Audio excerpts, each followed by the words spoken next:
The Ammons family haunting case, also referred to as the 200 Demons House or Devil House, is a haunting and demonic possession that took place in Gary, Indiana, in the United States, in 2011. Unexplained noises, spectral footsteps, and black flies invading their home in the heart of winter. It's a tale that continues to stir curiosity, to unsettle even the most skeptical among us. So brace yourself as we venture into the chilling events that unfolded in the Ammons household. It all began in the winter of 2011, in an ordinary house in Gary, Indiana, a home that would soon turn into a living nightmare for the Ammons family. The first sign of the impending horror was as subtle as it was bizarre. Large black flies began to swarm their house. In winter, a time when such insects should have been dormant, they were instead oddly active and persistent. The family was perplexed, to say the least. It was a spectacle that they tried to rationalize, attributing it to the oddities of nature, perhaps a shift in the seasonal patterns. But the flies were relentless, returning no matter how many times they were exterminated. It was an ominous sign, an eerie harbinger of the terror that was yet to unfold. As days turned into weeks, the family tried to maintain a sense of normalcy, to continue with their daily routines. But the unsettling presence of the flies was an ever-present reminder that something was amiss. It was like a dark cloud hanging over their home, a constant source of dread and unease.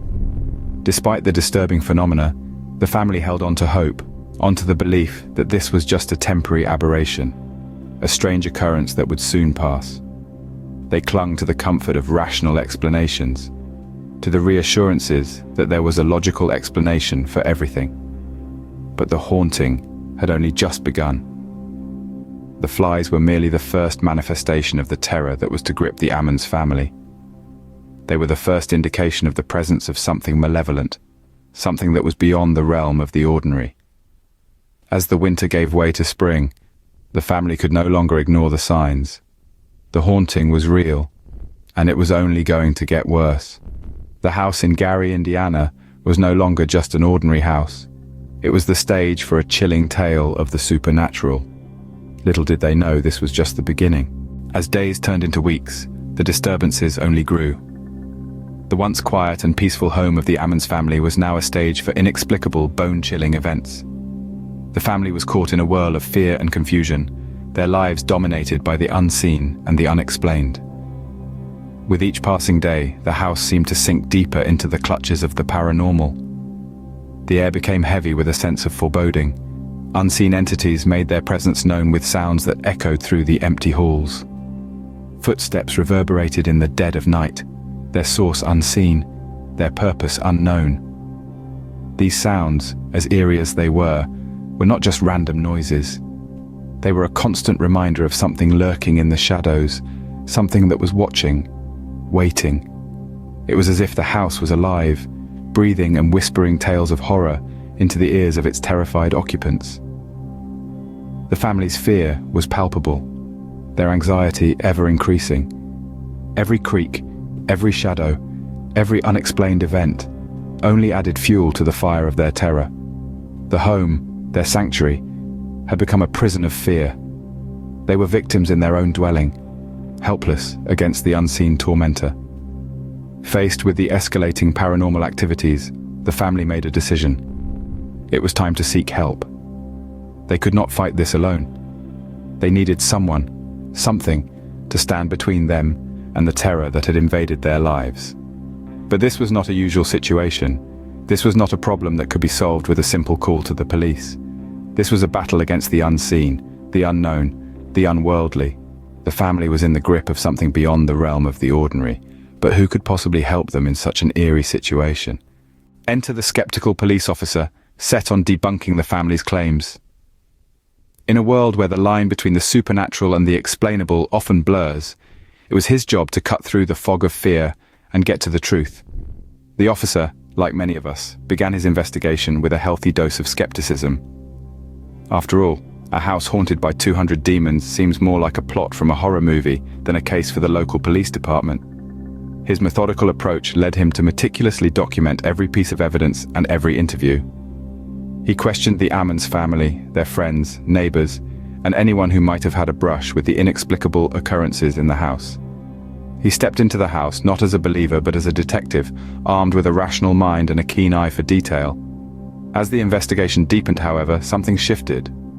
The officer, a man of logic and reason, found himself questioning his own skepticism. He was confronted with phenomena that defied explanation: the winter black flies, unexplained sounds and footsteps, and the palpable fear etched on the faces of the Ammons family. The officer, hardened by years of service, found himself being drawn into the chilling narrative of the 200 demon house. The turning point, as it often is in such cases, was an event that shook him to his core. He experienced firsthand the inexplicable, the uncanny, the things that send a chill down your spine. It was then that the skeptic, the rationalist, the detective, became a believer. The officer's investigation was thorough and extensive. He left no stone unturned, no theory unexplored. He delved into the depths of the supernatural, the psychological, the inexplicable, and the terrifying. His extensive documentation and interviews serve as a testament to the haunting of the Ammons family house. Even the staunchest skeptic could not deny the inexplicable happenings in the Ammons household. With no other recourse, the Ammons family turned to the spiritual realm for help. In their desperate attempt to regain normalcy, they sought the expertise of religious figures and mental health practitioners. The family's plight garnered the attention of Father Michael Maginot, a local priest, who was convinced that their house was infested by demons. He conducted multiple exorcisms, a process believed to expel malevolent entities from a person or place. These rituals, often intense and emotionally charged, involve prayers, commands, and sometimes holy water. Father Maginot performed these rites not once but on 3 separate occasions, each time hoping to rid the family of their tormentors. However, the Ammons family's ordeal was not confined to the spiritual plane. They also underwent psychological evaluations. These tests aimed to discern whether their experiences were the result of mental health issues or truly of supernatural origin. The family was subjected to a series of assessments that probed their mental and emotional state. Despite the exhaustive evaluations, no conclusive evidence of psychological disorders was found. Their experiences remained unexplained, fueling the mystery further. As the haunting continued, the case caught the attention of the media, resulting in a flurry of police inquiries.